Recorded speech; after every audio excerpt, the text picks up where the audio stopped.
Hi, everybody. Again, my name's Lori. I'm an alcoholic. So our speaker tonight, I met him, God, it's probably been over 10 years now. And he was full of energy. One of the things that Mr. Malloy said about Brandy many years ago is that sometimes as a company we get a little bit sleepy, and someone comes along and their energy and their vibrance just really wakes us up. And I believe this is true about Jeremy Weatherspoon.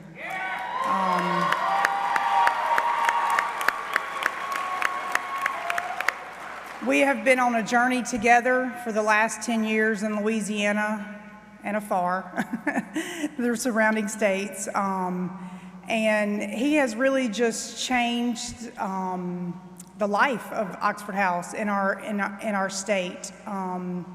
He keeps us very organized and very fashionable, and he is one of my very, very, very best friends. And I don't know what I would do without him, so I'll give you Jeremy.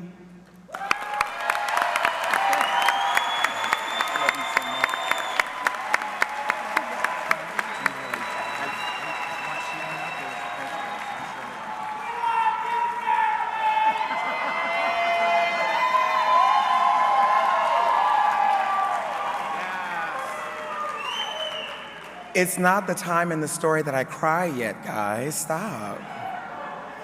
Hey, family, my name is Jeremy Weatherspoon, and I'm a person in long-term recovery.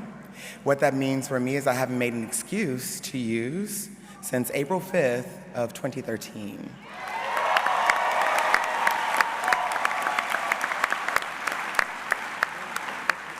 That's the same time that I started my Oxford House journey. But in efforts for us to get to that place, I need to go back to the summer of 1984. I was born to a very young mother. She was 15, and she did the best that she could with what she was given. As a young mother, I was often with my grandmother, and she just became my best friend. I was her shadow. Wherever she was, I was. And she taught me a lot about morals and values and God. But when she was taken from me in the mid-90s to cancer, I felt that relationship with God slip, because why would he take someone from me like her? She was very special. She was amazing. My life became full of these traumatic experiences. I didn't start using until later in life. And so I need to set up what happened in efforts for me to get to that place where I actively started using and why that became my reality. So there's a lot of abandonment issues in my life, starting with my grandmother. And then I'm thinking about situations where the person who I thought was my father. See, this moment when my memories kind of kicked online, this was the man in my life. He was my mother's husband. And I had always thought that he was my father. Well, they got a very messy, messy divorce, and my great-grandmother was a very messy, messy woman. And as I'm crying and devolving over this breakup, she reminds me, and she informs me that the person that I'm crying about is not my father. And that cut like a knife, because I was the only man that I knew to be my father. And once they divorced, I never spoke to that man again. And it was another person leaving me.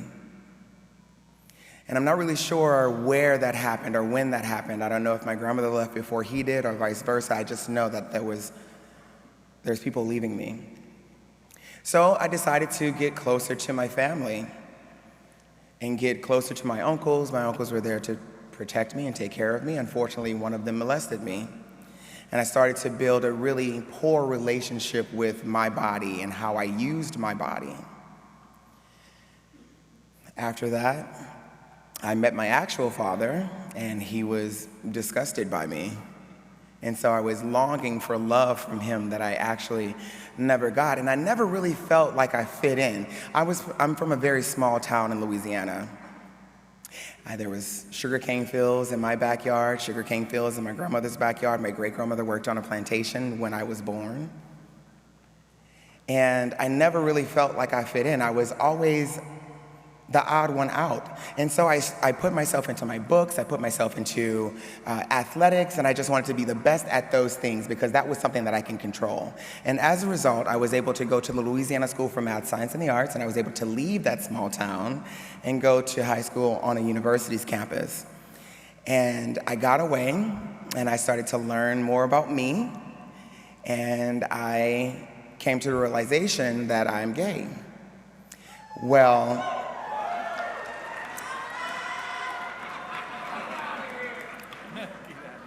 it's great now. Back then, not so much. So I get to school, and there's this young guy that I was in love. Upon seeing him, I was like, oh, yeah, we're gonna be together. I approach him, I ask him to date, and he was like, no. I was crushed, and so in efforts to talk about how I was feeling in that moment, I needed to call my mom. I needed to let her know what was going on because she was the one that was going to comfort me and help me through this. But in efforts to let her know what was going on, I had to let her know that I was gay. And so I called her, and I'm crying, and she wakes up. It's the middle of the night. She wakes up, she's like, baby, what's wrong? And I'm like, Ma, I have something to tell you. And so I told her that I was gay. And it was like radio silence on the phone. And then she abruptly hung up with me, and I don't really know what actually happened after that. All I know is that next year in my life was pure hell. She just owned me. Like, I was no longer her son, and I was going to hell and all these things. And so consistently in my life, people that I had so close to me left me, abandoned me, left me to fend for myself. So as soon as I graduated, I was like, Louisiana actually has nothing for me. There's nothing for me there, no one for me there. There's nothing for me to do there. And so I moved to New York. I was 18 years old, and I moved to New York in the summer of 2002. Got a job. Baby, when I got off that plane, I felt like I arrived, you know?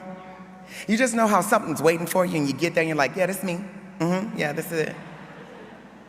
And so I got off the plane, and I was like, oh, I was supposed to be here this whole time. I was supposed to be a city boy before it was popular. They copied me, the city girls.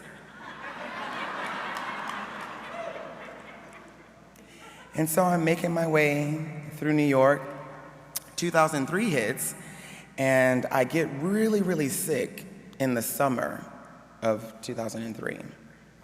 I didn't know what was going on, but I had an inkling in the back of my mind, and I go to the doctor, and I'm diagnosed with HIV. And it was like everything, I couldn't win for losing. I just couldn't. And the one thing that I thought, because again, I had a very poor relationship with my body and with sex, I thought the one thing that I had wasn't going to betray me, and in that moment, it did. And so from that point, it was all downhill. I thought I was going to die. It was imminent. So then why take care of myself? I went into depression, denial, and I was basically a zombie moving around New York. Well, I found alcohol at 21 because I was a good boy, and I started drinking, and I never thought that I was an alcoholic, but I knew from the first time that I loved alcohol. I drank alcoholically. The first time I decided that I was going to drink was on my 21st birthday, and I decided that I was going to get white girl wasted. That was the mindset. And I know what you guys know what I'm talking about. It's like, woo, it's all that. And I don't remember much more from that night. I just remembered that feeling. And so every 3 months, 6 months or so, I'd go drinking, and I would get blackout. And I thought that everybody blacked out. I thought that was what people do. You put alcohol into your body, you black out, you wake up to somebody telling you what happened the night before. Everybody went through that. But the depression was really kicking me. It was really getting to me. I remember one year, I just told myself I was gonna get fat. Now my metabolism was like, nah, girl, that's not happening for us. But And I don't know why I did, poor relationship with myself. We're gonna talk about relationship building later. But in 2009, something special happened for me. and I received a phone call from a casting director, and he told me that I had made it on to The Lion King. And so I became a Broadway performer.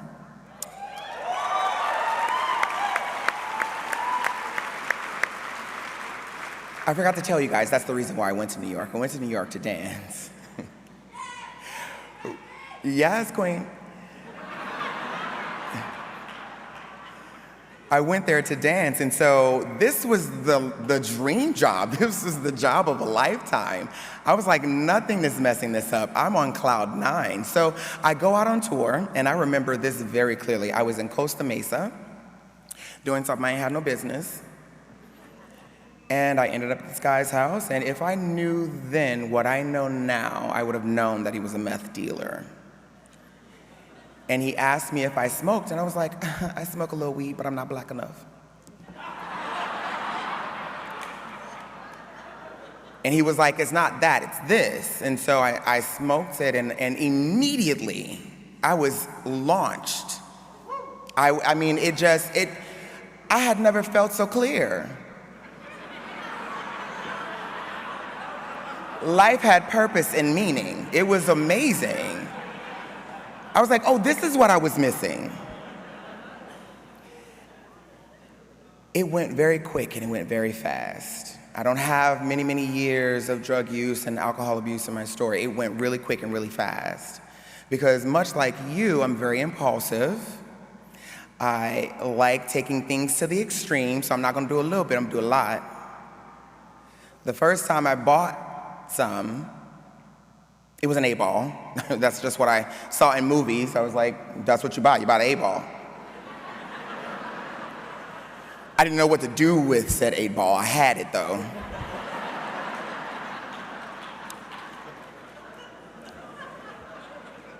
So it got really bad. I was a weekender at first once I learned what to do with said 8-ball. I was a weekender, and I was like, okay, I'm never going to get high and go to work. And I remember one day very clearly, I was in the wings. That would be the wings right there. I was in the wings waiting to come on, and my adrenaline started pumping, and then whatever was residual in my system just popped up in there. I was like, oh wait, my God.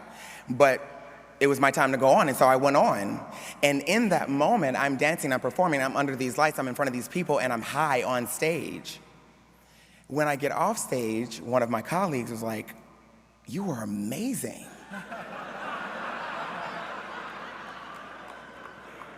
I was like, bet. I was like, I could be at work and be hot, it's great. And I became a daily, from a weekender. But I was like, I'm never gonna get high like right before I go to work. Well, And then I was just high at work all the time. So much so that I would start to be fearful on stage, because I don't know about you, but I go to psychosis really quickly. Like this right here is, I'm not wound too tight, and so anything can unravel it, okay? And so I would just be on stage fearful that I could hear them talking about me while the lights and the music was playing when I was under a costume and they couldn't see my face. So I started calling out.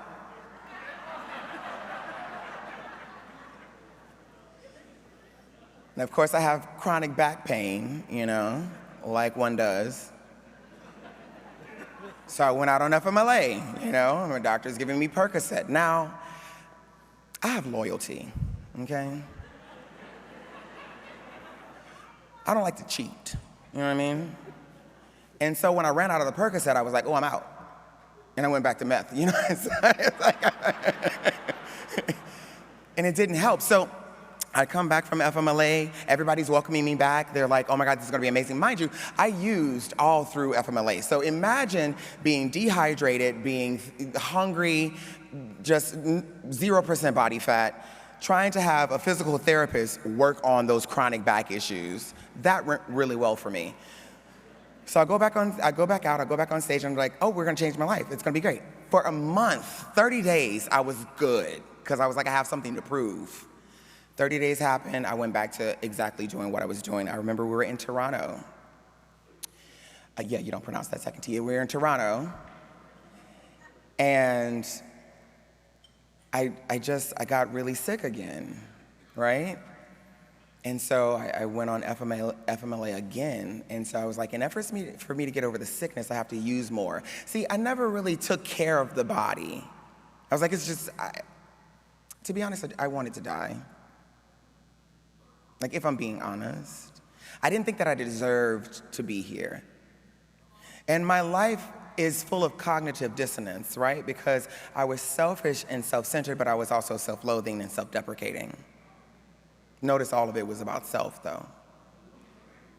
And so I get sick. I'm driving on the wrong side of the road with blurred vision because I was so malnourished. And I was afraid to tell the emergency room doctors like what was actually going on with me, and they treated me like trash because they knew. And I couldn't articulate and advocate for myself, and so I had just an IV with like blood just dripping down my arm, and I just thought, that's what I deserve. You deserve this. And I eventually got better, but I continued to use. So the next city that we were in was Dayton, Ohio. I decided that I'm gonna drive. I drive through Detroit. I go down, I'm speeding down the highway, and I get pulled over. And I went to jail. And that was never something that I thought would happen in my life. That was relegated to those people, right? One of my uncles was those people. See, I'm predisposed genetically, right? And he was always the one that when he came by the house, you had to make sure all your stuff was locked up. You couldn't leave him in the room alone, you know what I mean? You wanna make sure that if you go to the bathroom, he's clapping so you know where he is in the house. You know, it was always those people. I never wanted to be like them. I didn't want to be like my family. I saw them drinking. I saw them engaging in all types of debauchery. And I was like, I'm better than that. I'm better than them. And I found myself doing and acting and behaving just like them. So I go to jail. And I don't know if you guys watched that HBO show, Oz. It really gave me like the wrong impression of what jail was gonna be like. I thought I was gonna find him and he was gonna protect me and It's just really chaotic and funky. Like, it was not that at all. So I get out. They tell me that they're just going to extend my FMLA, and essentially I would need to seek help in efforts to come back. And so I go to a friend's house in New York, just disrespecting his house, disrespecting his rules, coming into his house all hours of the night, right? Because also, I don't know if I didn't have a problem. I didn't. If people would just do what I asked them to do and be where I needed them to be and understood what was going on in my life and why I was behaving the way I was behaving, then everything would have gone well. But that wasn't my reality. And so I went on the Googles, my good sis, and I find a treatment center. Like, I didn't know what treatment was. And so, like, for me, I'm a part of the Black community. I didn't know if you knew. And so, in my experience in the Black community, we don't talk about treatment. No, you gotta pray it away, you gotta go to church. Well, when I was going to church, they were telling me that I was going to hell, so that really wasn't working out for me. So where was I to go to seek some relief from the pain that I was experiencing? So I go on, I find this treatment center in Rhinebeck, New York, and I go there, it's called Cornerstone. And baby, when I tell you chaos, I caused it. I was the center of it. I was telling people how they can use better and not be here with me in treatment. I became a counselor. I was a therapist. I slept with my roommate. Then his girlfriend, you know how we get the rehab relationships, his girlfriend found out. And I made her hit me so she can get kicked out. I made them have a talent show so I can debut my talents inside, you know? Wild time. right? And I was just full of, like all the character defects that I eventually found out about because I didn't think I was defective. They were just on full display. They were on full display. I manipulated them into giving me a 28-day completion in 21 days because I had a job and I had places to be. And this was cramping my style. So from Rhinebeck, I go to Buffalo. That's where the tour had gone. And I present to my production manager my certificate, my coin. I said, I'm cured. I was like, you should make a copy of this. I want to keep the original. 30 days. And it was 30 days with like no meth. Like it was like a lot of drinking and sex. I was just sublimating with other things. Because I was like, if I'm not doing like this main thing, I should be fine. Because again, I was an alcoholic. I wound up losing that job about 4 months later. And it was gut-wrenching because they'd given me another opportunity. And when I sat in front of them the day that I got fired, I could not even advocate for me. I was so ashamed. And they just knew, like the way that they looked at me was like, it was such disappointment. And there was nothing that I could do. And so they were like, where do you want to go? Because, when you're out on tour, you sign this contract, and of course they have to take care of you, and they need to send you, like if they fire you, they have to send you somewhere. And I was like, well, send me to Vegas. They did, and they sent me with a couple coins, a couple dollars. And I was like, I'm gonna go. There's a sit-down show there in Vegas for The Lion King. I have friends there. They're gonna get me in the show, or they're gonna get me with Cirque du Soleil, or we're gonna do cruise ships. I don't know why they audition for cruise ships in Vegas. There's no water. But I was like, I'm gonna do that. I land the plane, and before I could get off the plane, I had already set up what I needed to set up for the evening. And then that became my community, and those became my friends, and I did that. And that was in February of 2012. I made it to November.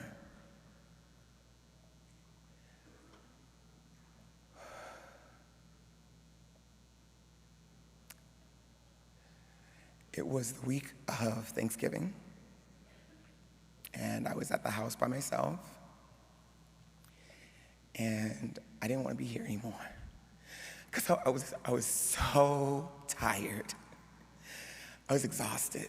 I had run myself ragged, and I was on the verge of homelessness, and I was like, I don't want to be here anymore, and I don't know another way to live. And so my best thinking was like, you should kill yourself. And that thought was so pervasive that I fervently tried to not be here anymore.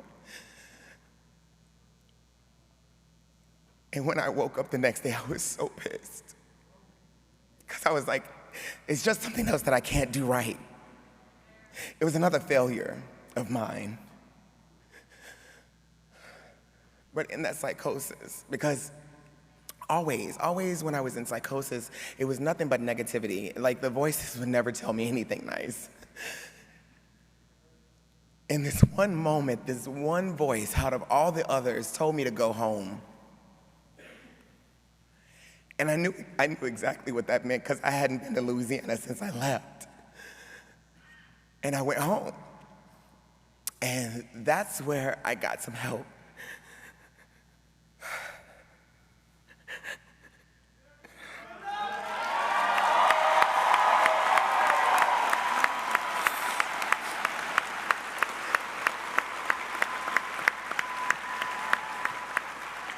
And I'm not so much so crying because of where I was at that time, but I'm crying because if I was no longer here, I would not have experienced what I have now.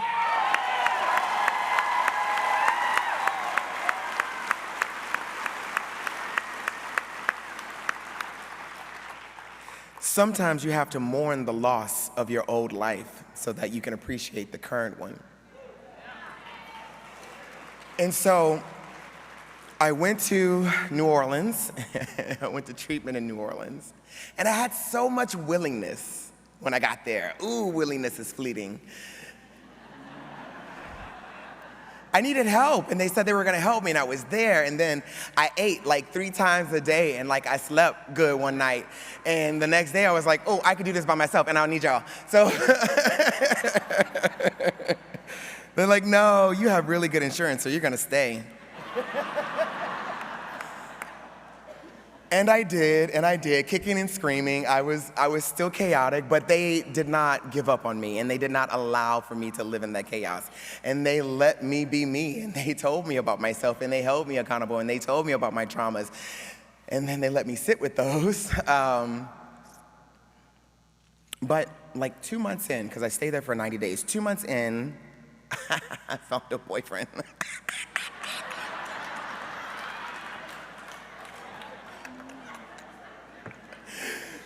They tell you not to get into a relationship like within your first year in recovery, but they don't actually ever tell you why. They never tell you why.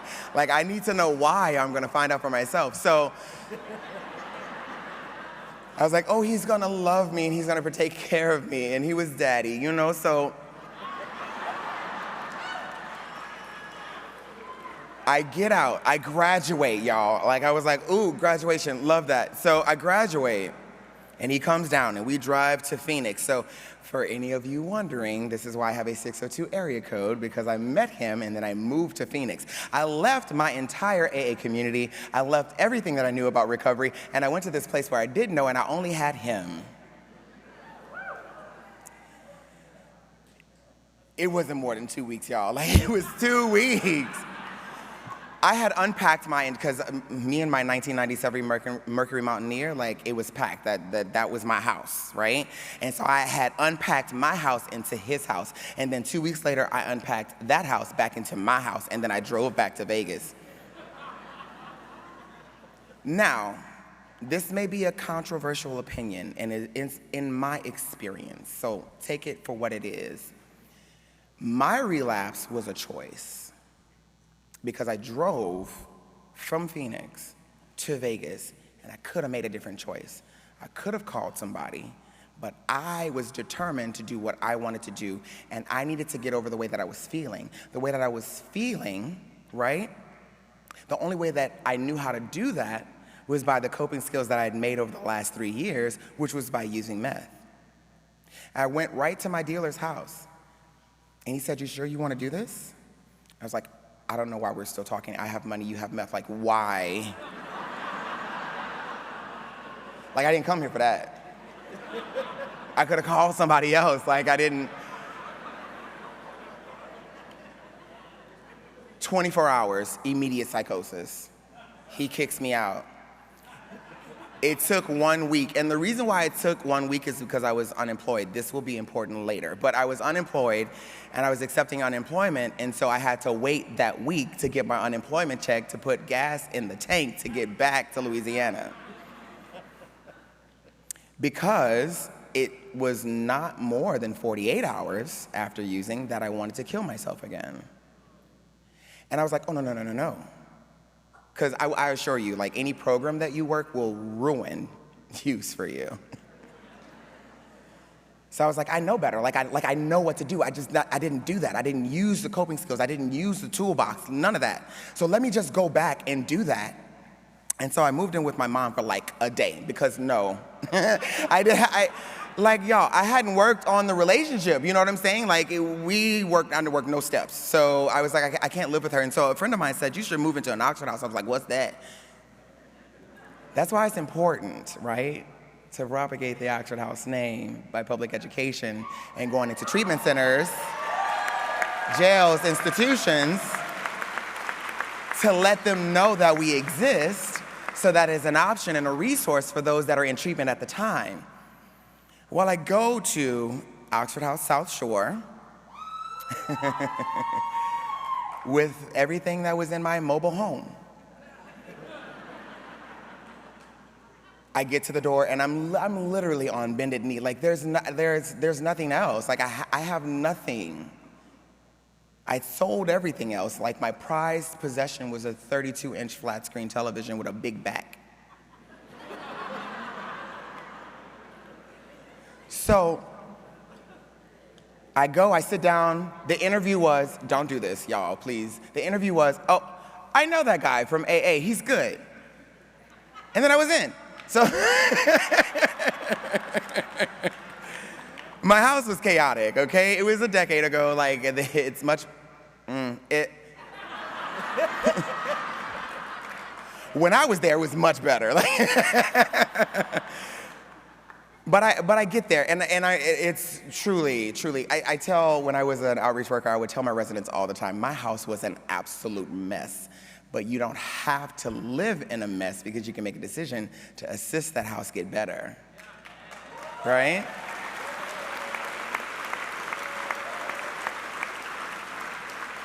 Our life is full of choices, full of them, right?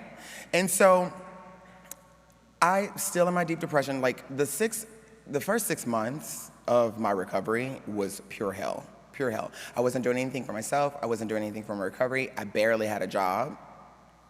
But because I didn't have a job in my first couple of weeks, and the state convention for Louisiana was coming up, yes, where I met Brandy that year.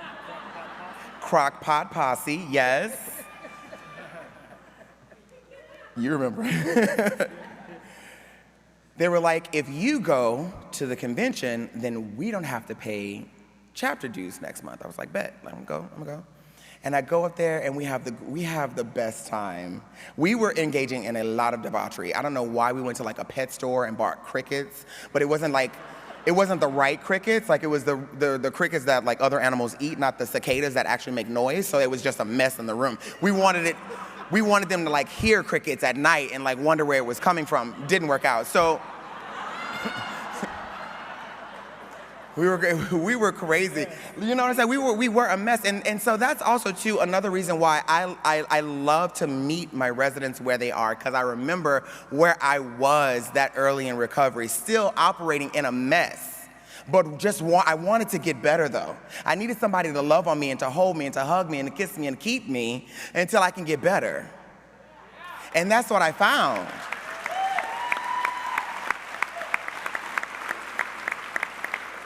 So I go and I meet Marty. I'm sure I met Lori, but I do not remember that. We met a little bit later in 2013. I definitely remember that. But I met Jackson. He was doing the officer training. He said, comptrollers work for cupcakes. And I was like, I'm a comptroller and I want cupcakes. And so I was really involved. Like I was enthralled. And you know, you've listened to Jackson all weekend. You know how he speaks, and so it's really inviting, and I was there for it. I was writing it down, all that. So the drive from Shreveport to New Orleans is about 5.5 hours. So on my drive home, I had my laptop open, and I wrote a 4-page document about what happened at the convention, because you sent me there for free, so I need you to know I did something. The very next house meeting, we read through that 4-page dissertation, and I told them that we had some things to fix.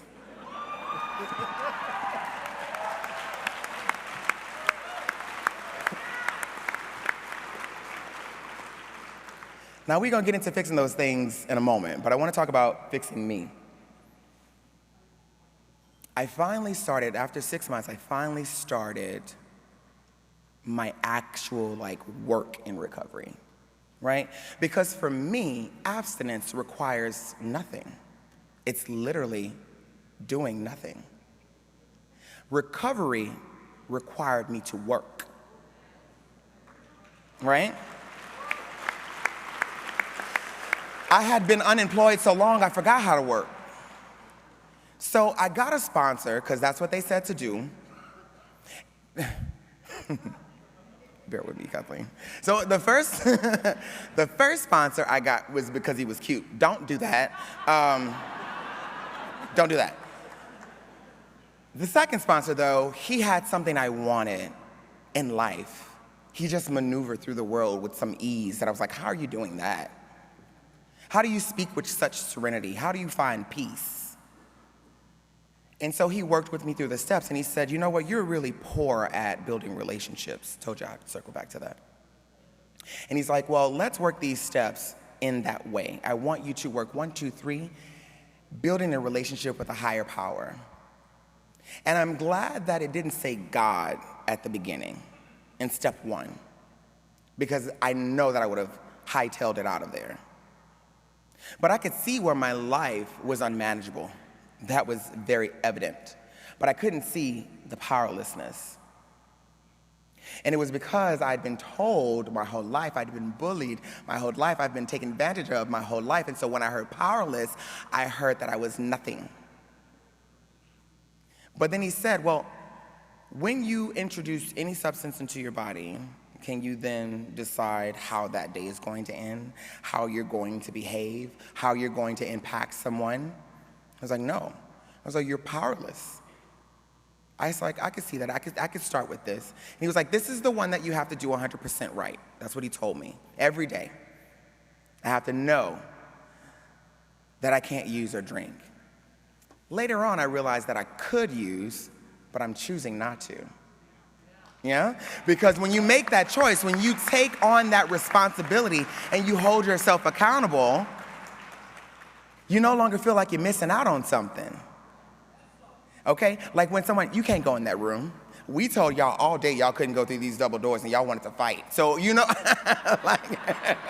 so you know how it feels when somebody tells you you can't do something. I can drink, I can drug. I just know that if I were to do that, what I would lose, where I would end up, and I don't want that, right? So I built a relationship with a higher power, somebody that I could refer to as God, somebody that I could do business with, somebody that loved me unconditionally for who I am, right? Just like my house. I moved into the house, I told them I had HIV. They were like, okay, well, you need to go to the doctor, you need to figure it out. I went to the doctor, I started taking my meds, I became undetectable. They celebrated that with me. They held me accountable. They made sure I was taking my meds. I was going to my biannual appointments. It was amazing. I had never had someone that was just interested in me and loved me for me. Unconditionally. They didn't want anything. Well, they wanted me to pay my EES on time and in full. I was always at a zero balance, so you couldn't check me that, okay? Always. Get into it. But they loved me for me. And so then my sponsor said, then you need to build a relationship with yourself. 4, 5, 6, and 7, right? Writing down all these resentments because I knew for a fact that all y'all had hurt me. And I wrote it down vigorously, feverishly. I almost burned a hole in the paper. And then in 5, I was working with him and he was like, hey, what's your part? Excuse me? Felt like that was a trick. But what it disclosed to me was a pattern of behavior because, see, I didn't change, right? The people I hurt did. So I was continuing the cycle and doing everything to other people in the exact same way and just causing chaos and causing harm along the way. And so I had to then look at those character defects. And I looked through my 4th and 5th step and I looked through that and I was like, okay, I can see this. I can see the procrastination. I could see the fear that was motivating my life and my experiences. I had to ask God to humbly remove those things. And then in 8 and 9, I had to build a relationship with other people. Because, see, I used my body as a form of currency. I was able to use it transactionally. Everybody loved me, right? But I realized that that wasn't the case, and I was causing a lot of harm to those people because I didn't love myself, right?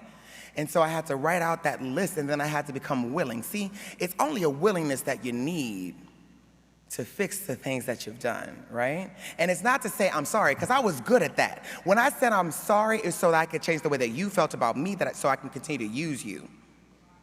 And so it placated to that emotion that you had for me, so I could switch that flip that switch, and get some more things out of you until you kick me out of your life again.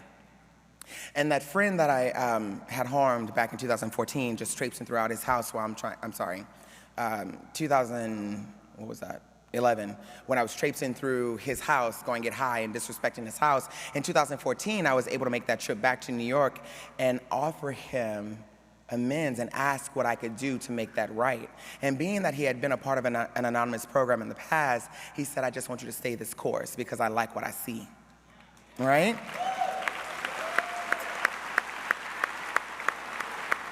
And 10, 11, and 12 is just maintaining those relationships, right? So again, going back to the unemployment that I had. So I was in the house, I was unemployed, but I had this 4-pager that I had, and I was like, well, how can I make this house better? And because I had nothing else to do, I literally read the manual.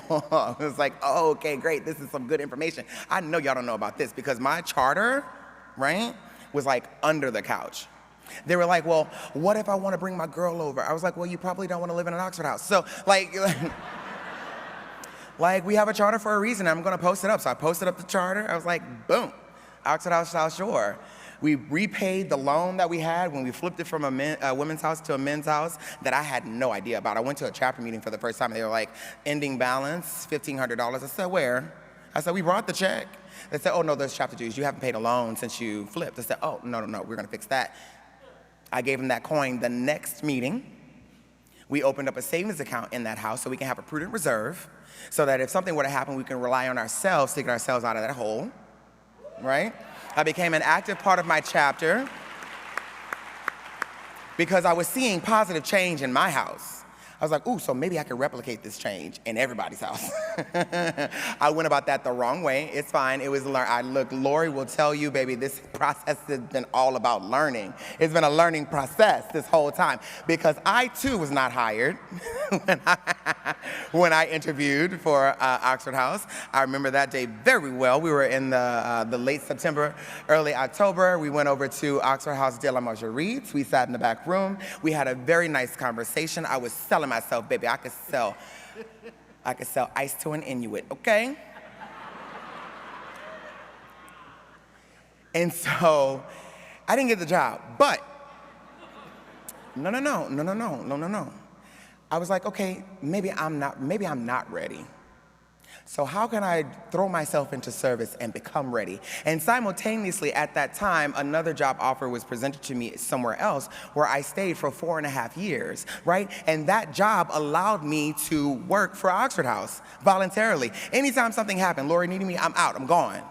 Right? We had 4 weeks of vacation a year. Love that for me. And so I would always be at the conventions. I would always be out doing something for Oxford House because you guys became my family and I wanted to see my family proliferated around this nation.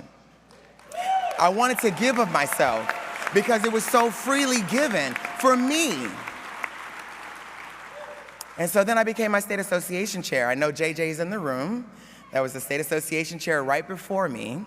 And I've seen his journey. I'm so happy. I'm so proud of you, JJ. I'm so excited that you're here because he's a part of my story. And when I get to see people thrive and really come into their own in recovery, it brings me joy. That's the new high that I get. When I see you guys again year after year, that's the high I get. And, oh, I remember you from my state convention, or I remember you from the last World Convention. It excites me. I'm stuttering it. And I was a state association chair, and I would, book flights for everybody in Louisiana to get to the state convention, the World Convention. And in 2016, we went to Dallas. Dallas was phenomenal. That hotel, the Hilton Anatole, baby, there was like an oscillating whale, like just in the middle of the foyer. I was like, oh, this is great. And I got my own room that year for the first time. And I was like, oh, this is nice, And look, so when I'm being awarded, I'm just really honored. I was honored when Kathleen called me and asked me to do this, because I never think of myself first in that way, you know what I mean? It's for somebody else. I want somebody else to get it. I want somebody else to thrive, I never think about me today in that way, because I knew how thinking about me in that way worked out for me before. And so we go to the alumni luncheon, and I'm sitting, and then James started talking, and I was like, that seems oddly familiar. What's going on? And he presented me with the 2nd annual Tony Perkins Award, and I was like, oh my God, Oh my God, my life was complete, baby. Like, my life was complete. I was on cloud nine. You could have sent me home with that. So then we go to the banquet, and much like you, eating my food, taking pictures, getting phone numbers, chit-chatting, and I'm sitting next to Lori, and I swear, I didn't even see Paul come up to the stage. I didn't even see him up here at the mic, because I was doing other things. And he started talking, and I was like, what? I was like, is that me? No, it's not me. It's not me. He called my name. I was in such shock that I couldn't move. Lori was like, get up. Like, and I was presented with that year's Founders Award. 2016 was an amazing convention for me. It would always be my favorite.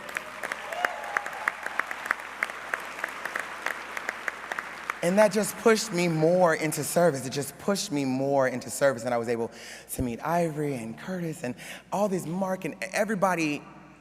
You guys really shaped my life. I want you to know how thankful, how appreciative, how grateful I am to have you guys in my life.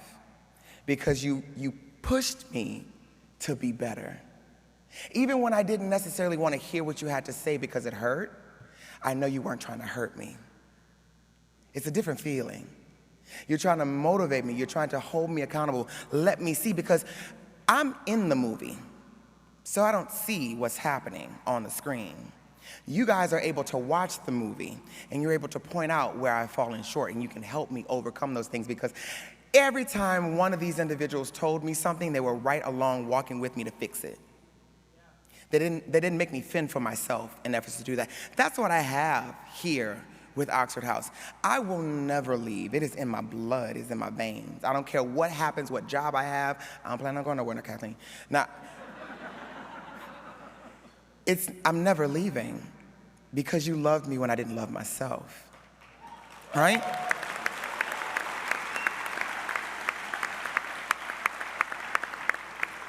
And when I came up here today, I wanted to write out my whole speech, and I wanted to hit these points, and I wanted to do all those things.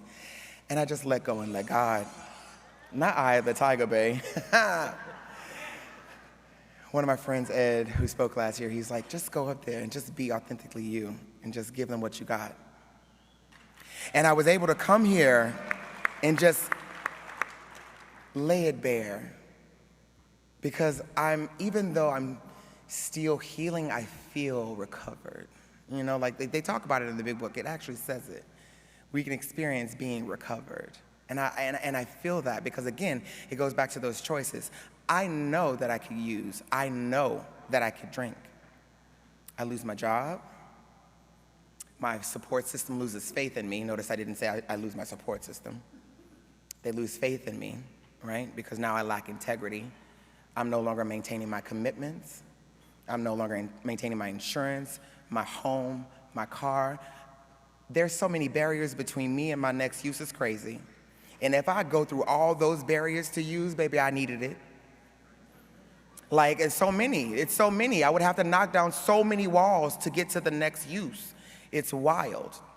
And so if you're new here, stick and stay. Just sit. I know it's uncomfortable. I'm very actually proud of you guys for being in your seats this long without leaving to go get a smoke. Like, I know you are fiending for it. I know you are itching right now. Like, I need to go smoke. I feel you. Me too, you know? You're not alone. But if you're new here, just stick around for a little bit. Paul used to always say, if you're thinking about leaving, stay another month. See how it goes. You know? Don't go. It sounds crazy. I know what I'm talking about sounds crazy. The steps that I worked sounded crazy. But I tell you, I no longer want to die. I love watching the sun rise. I love watching the sun set. I enjoy life today. I enjoy being a friend. I enjoy volleyball a lot.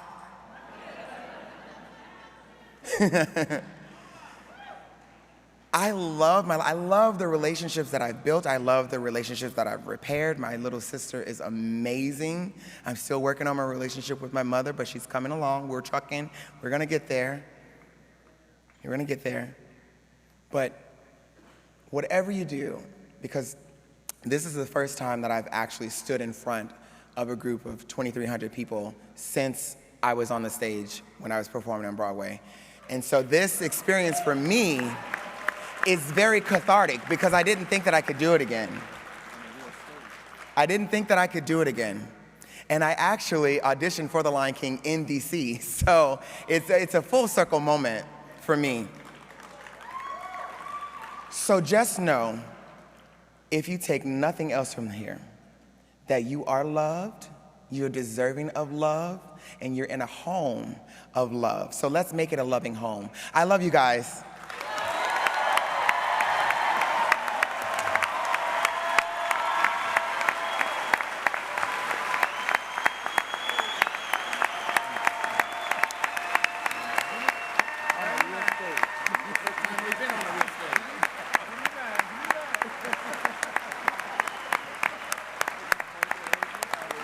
Let's give him another round, please.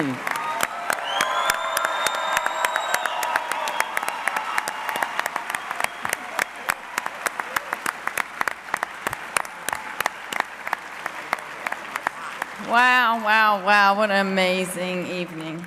I really want to thank everybody. You guys did an amazing job. I have been told you have exactly 30 minutes to go do what you need to do, get your raffle tickets and come back right in here. Thank you. Thank you.